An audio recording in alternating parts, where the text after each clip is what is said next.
Hello everyone, and welcome back to my terraforming guide series. Today we're going to be continuing on with roads. We're going to be doing this very natural road, jumping straight in. As you guys know from my last video, I pretty much always do this little walkthrough of exactly how I want the road to be, and I decided I wanted to do a little roundabout sort of road. When I was first getting into Animal Crossing, I found roundabouts to be really difficult, so I wanted to make sure to include that for you guys. Jumping into the important parts, here we have our main road. These are going to be what finishes our edges off. This is going to be something that's going to help make smaller roads and to finish off those small roads. Here's just extra floor pieces. Now this piece right here is going to be very important if you plan on doing any sort of windy roads. Normally I don't think these pieces are super necessary, but with the way this design code was made, it is pretty important, so I would say just grab it if you can. This piece I genuinely couldn't figure out, and I don't even have every single piece of it. I don't know what happened to that last piece. Moving on, this piece is just the vertical version to complete those more narrow paths. These small ones are going to be what helps us fill in more of the middle, but just with more variety. And lastly, again, because of the way this road is designed, this piece in particular is going to be very important for when you have a smaller curve to your road and you're trying to fill in that gap. And what I mean by that is, as you can see in this photo, I have a small curve and there is a centerpiece that is making that curve look more cohesive. If it sounds confusing, don't worry, I'm going to make sure to go over it in the video. Getting started with the actual road pathing,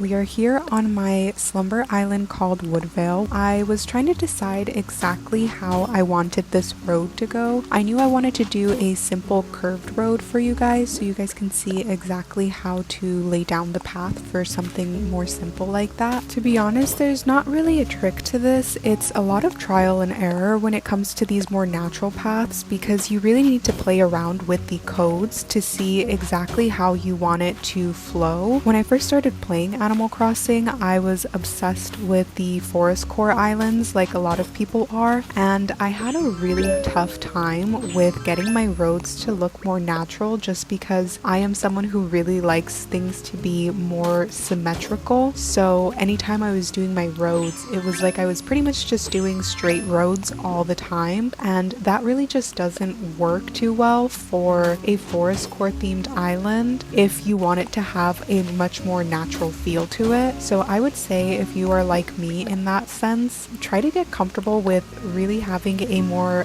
messy road, because really that's going to give you the most natural look in the end. As we finish off this little curved road here, you're going to see that this is the part that I'm talking about, where it does take just a little bit of trial and error to get the road looking the way you want. I think when I was first terraforming this area, I thought I had a bit more space to work with, and I actually did. So it took me a bit to figure out how I wanted to finish this path, but I decided to just go with a straight path in the end for this part.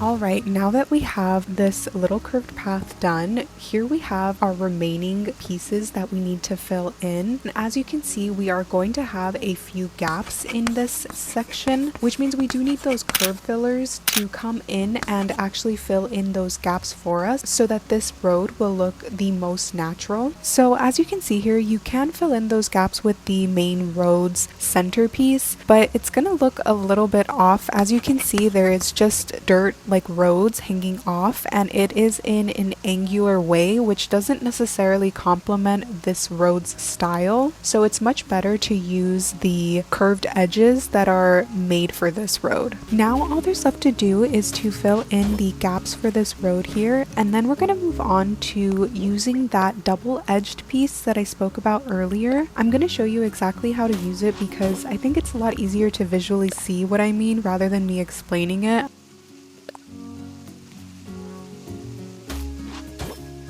This right here is exactly what I was referring to earlier when I was trying to explain that you have a gap on two sides. As you can see, there's a gap on both sides of this piece right here, so we are going to need that center piece to have a gap filler on both sides, which is where those two pieces come in handy. And I'm really glad that the creator of this code made this piece in particular, because it helps these roads look a lot more natural. After taking this piece right here, we're gonna lay it down and you're gonna see that it looks so much better with a piece like this, because if we didn't have a piece like this, we would be left with those angular patches that really interrupt the flow of this overall path. And then all we're left with is just filling in these last two little gaps, and I just used the extra pieces that I talked about earlier. I think when you fill the path with little dirt patches like this, it really helps to tie in that more natural feel rather than just dirt everywhere. And there we have our very simple curved road. I just wanted to give you one final look and walkthrough of it so that you can see exactly what we just created before we move on to the more complex roundabout that we are going to be making today. Starting off this roundabout, we're going to be making a little roundabout around this tree, and in order to do that, we're going to need to take the horizontal and vertical pieces to our path and put it all around the tree to start off our little circle. And once again, when we have all of our pieces down, you can see we are left with more gaps. We're going to need those edge pieces again to fill in these little gaps to really create the illusion that there is a circle growing around our tree and our tree is poking out through the path. Now that we've completed our circle, I'm gonna work on extending our path out. What I like to do is I like to work on one side and really get the feel for how the shape is going to be, and then I fill that in. I think that this just helps to really simplify the designing of your paths or of your roads, because it's a lot easier to just work on one side and then you have kind of a guide to work off of for the other side of the road rather than trying to do two sides at once. It can just get really overwhelming and confusing if you're doing that. So please learn from my mistakes and just do one side at a time, because it will save you so much time and effort in the long run. Trust me, I've done it all and I think this is definitely the easiest method. I wanted to quickly show you guys that double-sided edge filler can also be used for a single piece. It doesn't have to just go into those space fillers. It's very good for when you have pieces like this where you just need to connect the road in a very small area. As you can see here, that edge piece really did connect this so beautifully, and now I can just work up and off of this piece alone. Since this video is already a bit long, I decided to cut out me making this road just because it's very similar to the road we just finished creating anyways. When we go to fill in this road, we are of course going to be left with more gaps to fill, but we should all be pros at that by now and we can move on to finishing off our horizontal path. I decided I wanted to make a second opening for another tree to fit in, so I went ahead and did that on this path here. Once we fill in the path and fix any mistakes we may have made, the last thing we are left with is just to decorate. Starting with decorating, I decided to put a little tree stump here. I was debating for a while if I wanted it to be an actual tree or not, but I decided I wanted to create a little bit of a layered effect, and I wanted the tree to be here and then a small stump, and I wanted to put more trees behind that stump. Something I really like to do whenever I have a stump on these forestcore islands is I like to put these wild log benches next to the stump so that it kind of looks like someone chopped down the tree just to create the bench. I think it's a little bit of a funny touch. With these forestcore styled islands, decorating is all about the flowers, shrubs, and the trees of course, so just go crazy with that.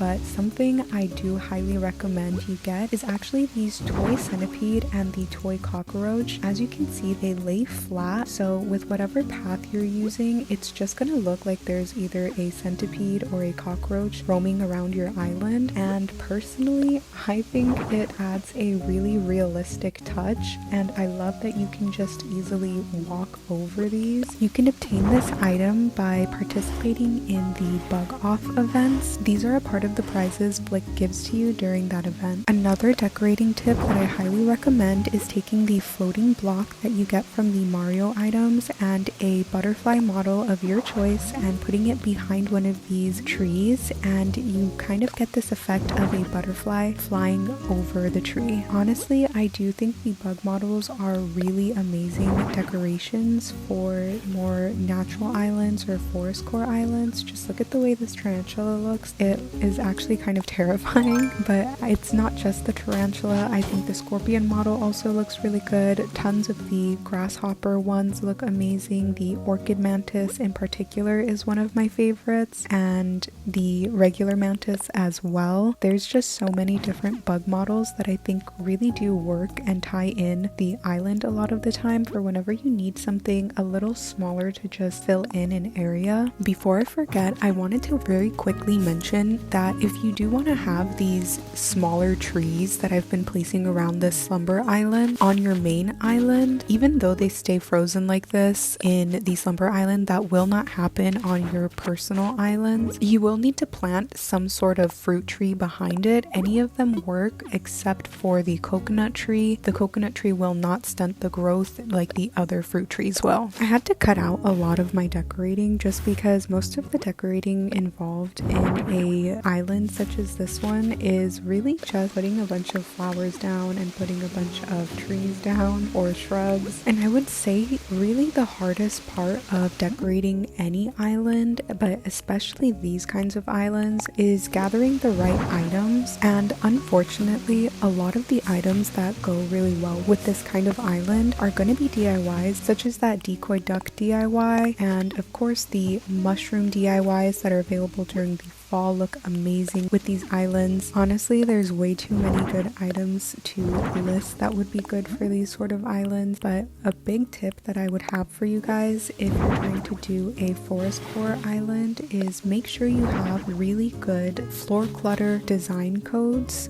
I think that really helps to tie in areas a lot of the time. Anyways, enough decorating talk. We are officially done with this episode of my terraforming guide. This design code in particular was really tricky for me to figure out, so if you have this and you can't figure it out, I hope that this helped a little bit, and I will see you guys in my next video. Bye!